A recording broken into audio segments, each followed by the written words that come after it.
Well, welcome back to the Cordell and Cordell and Men's Divorce Podcast. I'm Scott Trout, CEO and Managing Partner of Cordell and Cordell. We continue to bring you information for guys before, during, and after divorce with all things regarding family law. And today is no different. And keep in mind, take some notes. This is talking points, not legal advice. Obviously, I've always said this doesn't substitute for initial consultation, where we'll get some of the facts that really make a difference, where we can give you some good, sound legal advice and strategy. If you want to do that, check out the web, CordellCordell.com. Give us a call at 866-DADS-LAW. We can do consultations via Zoom, telephone, in person where appropriate, really up to you. You can do it from the comfort of your home or your office, or you can come face-to-face, however you want to do that. But give us a call at 866-DADS-LAW. Today, we're going to talk about experts in custody cases, and we're joined by senior litigation partner, Bridget Landry, up in Minnesota. Welcome. Hi, thank you, Scott. Good morning. Good morning. Well, let's talk about it. We've touched briefly in the last 12 or 13 months, one particular expert, but let's talk about custody evaluators, custody experts, what you can do. We'll go through the whole gambit of why you would want to do it. So let's talk about custody evaluations and what you would do and the type of experts, and we'll kind of go from there. Sure. So there are a few different types of experts, but the custody evaluator kind of runs the whole gambit of the types of evaluations or experts that would be consulted. So you've got your custody evaluator, but then as part of that, you could also have a psychologist who does a mental health assessment, a chemical dependency expert who does a chemical health assessment. And then adjacent to that, you can also sometimes have a guardian ad litem, which can be court appointed in certain instances of domestic abuse or some parental alienation or really heavy parental conflict. So if you go through the custody evaluation and you have mental health concerns or chemical health concerns about a parent, the custody evaluation will actually encompass those evaluations.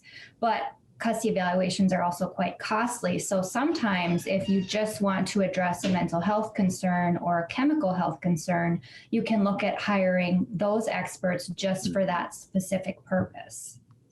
So, clients are always, why do I need one? I mean, can't we just put a witness, or can I just testify as to my relationship? Isn't that going to be good enough? I mean, because I know they worry about the cost. Everyone's cost conscious. I would be too. Why do they really need one? Maybe that's the question. Yeah. So, and I totally understand that because custody evaluations can be quite expensive. Oftentimes in a custody case, it does come down to a strict he said, she said. And when you have a custody evaluator appointed, they are tasked with doing a really in-depth investigation into both parents' perspectives, both parents reporting, but they also talk to the children. They talk to school officials. If the children are in therapy, they talk to those therapists. If the parents are in therapy, they talk to those therapists. So what the custody evaluator does is they consult all these outside sources, talk to collaterals, and then they put together this very comprehensive evaluation that the judge then uses to assist with deciding the issues in custody and parenting time. And where that can be especially important is giving credence to your client's position, but also if your children are a bit older, the custody evaluator will talk to them and include what they've reported, if they have preferences, into the evaluation. If you don't go that route, oftentimes your children's preferences are left out of court. It's very rare that you'll have a child involved in a custody trial. It's very rare that they'll be talking to the judge. Courts generally like to keep children out of it. So the best way to get their voice heard is through a custody evaluation. Yeah, I think I was just talking with one of our other partners, Rick Julius, about kids testifying in a podcast lately. And that's just one way to get away from it, is to use an evaluator. But, I am a big fan of experts in cases, whether they're vocational or accounting. I mean, it takes away from the he said, she said, especially I think what's really important with evaluators, and we can talk a little bit about it, about how to get clients ready. And that is when you have a guardian ad litem. The guardian is kind of this red herring. You just don't know where it's going to go in the direction.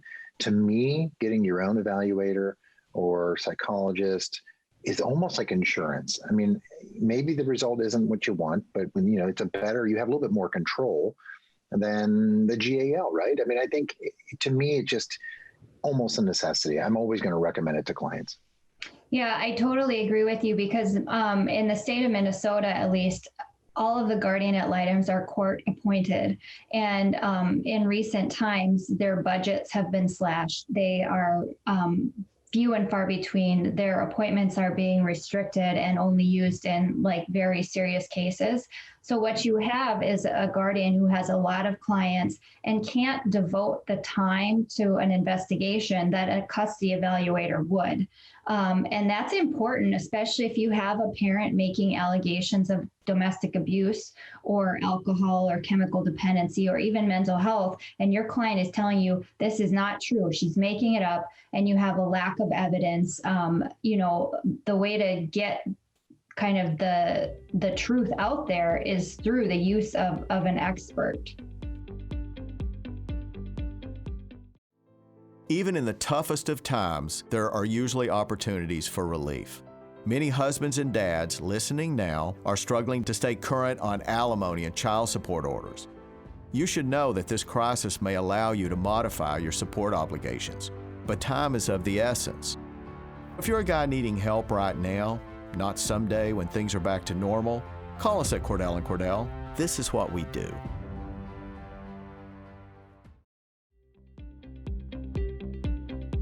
We talk about court-appointed guardians. Are there court in Minnesota particularly, are there joint agreed to experts where, I mean, there's risks, I get it, we can talk about those, but if not, but where both parties say, okay, we'll agree to split the cost of an expert and the court appoints them? Yes, oftentimes that is the practice in Minnesota. And there are a few reasons for that. One is that we have a good, steady, strong list of mutually acceptable neutrals. And so if you and opposing counsel can agree on them, it saves the cost because the parents are sharing it. And it also, the court tends to give it a little more credence than if it was just one-sided expert. That's not to say if you have your own expert, the court is just going to discount it. But for whatever reason, because they understand it's a neutral expert, they do tend to give it a little bit more weight than if it was just a one-sided expert. So then if the parties agree on the neutral, there's a stipulation that we file that appoints them. So it's appointed by agreement. The court just doesn't have or rarely takes the authority to say you're going through a custody evaluation and you're going to pay for it. That's very rare. So that is how it ends up happening. But once appointed, there's these set of rules they have to comply with. They're tasked with all of these pieces to get the information to the court. I mean, it's risky. I mean, you're putting your hands again in something that now is court appointed, and good or bad, that information's coming in. And if it's bad, I think you're dead in the water. If you have dueling experts, there is an opportunity for your attorney to cross-examine and to pick apart the conclusions, the reports, the failures, whatever it may be. So again, the whole point of podcasts like this is to talk about what we see and to spur a conversation about, wait a minute, maybe I don't want a neutral. Maybe, so it is something to talk about. So the question is, how do you prepare a client for their first meeting with an evaluator? Sure. So what I like to do first is just talk with the client and tell them that they have to be completely honest with me. I understand there may be some things that they're ashamed of, embarrassed about, but I need to know it because I can't do my job if I don't know what's going to come out. And that also helps me talk with the client about how to put whatever these bad facts are in the best light possible. So at that initial meeting, I just kind of go through the best interest factors and say, what is the other party going to say about you? What is he or she, mostly she, going to tell the expert? Mm-hmm. And then once I get that, I'll work with the client on gathering all the documents he can get. So medical records for the children, if the spouse is claiming, well, he was never involved, he didn't ever take the kids to the doctor, the dentist. School records, if there's a claim that, well, since we've split households, the grades are failing and that's all dad dad's fault. Because those are all records that clients can get. So the sooner I have them, I can go through and talk with the client and say, this is where I see the evaluator may have some questions. So how are you going to answer that? And then I can say, okay, that's good. Let's think about answering it this way and just put it in the best light possible for the client, so they feel prepared and they know what they're going to talk about and how they're going to answer questions. And I've had it where we've retained an expert and the other side was not aware of it at the time. We didn't have to disclose it and the result was unfavorable. So how do you deal with that? So that's interesting because I've actually had some neutral custody evaluations that have been unfavorable. So in that context, one thing to do is get a second expert to take a look, like you mentioned, and poke holes. Mm-hmm. But in that particular case, what I did, because most custody evaluators will have each parent fill out a very lengthy intake. So I got the file, because you're allowed to do that. And I went through, and my client went through the file, and we looked and compared it to the report, and we saw all these points where the evaluator was just copying verbatim what mom said and discounting everything that dad said. And that case ended up going to trial. And because of the work that we did and the cross-examination of the expert, I actually got her recommendations thrown out, and all my client wanted was equal time. And that's what the judge gave him. She was verbatim copying mom every other weekend, the traditional restrictive schedule. So that's something that is really helpful, at least in Minnesota, being able to get the file and see, what has actually been done. Did the expert talk to who they said they did? Sometimes they haven't, sometimes their notes don't reflect that. So that's one way to do it.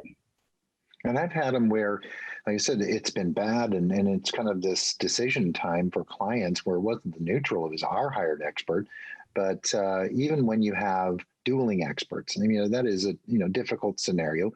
I particularly use my own expert to pick apart the other side's report. And that's a way to cross-examine. And one, I just remember, I'm curious in your experience, I remember one 20 years ago where not only did we pick it apart, but I did a little bit of investigation on the expert.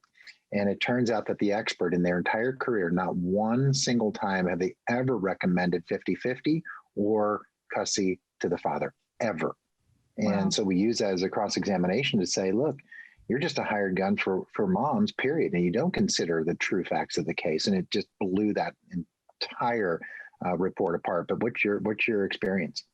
Yeah, I completely agree. Anytime we have dueling experts, I do that exact same thing. I have my expert look at their report, see where there's holes, see what's missing. And then I ask them to bolster our evaluation. I say, so what did you do that they didn't do? And that can be very helpful. I've had that work for me on a number of cases, just the assistance of our own expert. Telling me where certain holes are and where I can attack the expert, and then seeing what was lacking in their report. And I think that when a judge is considering those, that is very helpful. And I think the court really takes that seriously, because if they're looking at two competing reports, but you can point out the other side and what they didn't do and what the result would have been if they did do it, that's very helpful to bolster your case and your expert's report. Yeah. There's occasions I've had it, the clients tested out with MMPI and just was not good. And, now you're in kind of saving what you can mode. And I always say, look, all is not lost. And I've had cases that were terrible. But the point is that guys listening, watching, whatever, shouldn't freak out. There's a way, then let's just regroup and re-strategize. And let's figure out maybe our goals are too lofty based upon the testing. And maybe you tend to agree with something. I had a client say, yeah, I'm narcissistic, no doubt, 100%. Mm-hmm. And it is what it is. So I think that's a way to do it. It's being, attentive to the case and having frank and direct and good conversations as things go, right? Absolutely. Yeah. And that's also can be beneficial when you get the results back that aren't necessarily favorable, because it then tells you, okay, this is a problem. We have to address it. So, and now we know what we have to do to address it. So then you work with your client and say, okay, this is what you're going to do. And this is how long it's going to take. And if you do this, you have a really great chance of still getting, significant time with your child. Because you can also, unless the evaluation is completely baseless, pretty much think that the court is going to order whatever services that are being recommended or anything like that. So if you can get a jump start on that prior to your trial, then you say, okay, we have this evaluation and this is what was recommended, and look at everything he's been doing and look at how he is now. And sometimes in that case, between when you get the evaluation and your time of trial, your client has improved so much that it might be helpful to get a second evaluation to just see the difference and the improvements that have been made. That's why COVID has really, one could easily just take COVID and just look at it as a complete negative and do nothing about it. I said, let's take a really bad situation and let's find all the positives. And that is time, especially in Missouri right now, where divorce was mandated by Supreme Court order to be completed within 6 to 9 months on average. Now you're looking at 12 to 24. So you come up with a bad psych report. Now we have, as you say, we have plenty of time to make adjustments. Maybe you've got an alcohol issue that's come out of that. Maybe you've got a gambling issue. Maybe you've got an anger issue. Let's go get anger classes. Let's figure it out, represent and say, look, it's what we've done to improve ourselves, acknowledge the bad. So I think, that's for us, at least here in Missouri, COVID, we can turn that into a positive. Yeah, I agree. We're seeing the same thing in Minnesota. And historically, our cases do take a little bit longer. We always said pre-COVID, it was about a year from the time of filing until the time of your trial. But now, we're looking at a year and a half to 2 years. And you can, there are things you can do to take advantage of that time. You're right. And addressing, issues and problems is good. You can take that time, and then that puts you in a better position when you do go to trial. Yeah, when I started 28 years ago, cases were 3 to 5 years. And and we've been doing this, for so long under this Supreme Court mandate of at least under 12 months, no longer 6 to 9. It's just a shock. And so things hopefully will pick back up, but it does. We can turn it into a positive. So Bridget, thanks for joining today and giving us some information on experts in a really important topic for guys. You're welcome. I'm happy to do it. Thanks, Scott. We'll continue to tune in. Check out the YouTube channel. Have tons of podcast material, including our virtual town hall sitting right there on the channel, where you can just pour through it, find the topic that interests you or that's affecting you, and get some quick information. Lead to a great discussion with your attorney. Check us out on social media and register for the virtual town hall that's coming up for Cordell and Cordell. You can log in live, ask questions of the Cordell and Cordell panel of attorneys, and get answers right then and right there. So tune in twice each week. We're going to bring you the information just like this. And then again, check us out at CordellCordell.com. Give us a call, 866-DADS-LAW. Until next time, have a great week.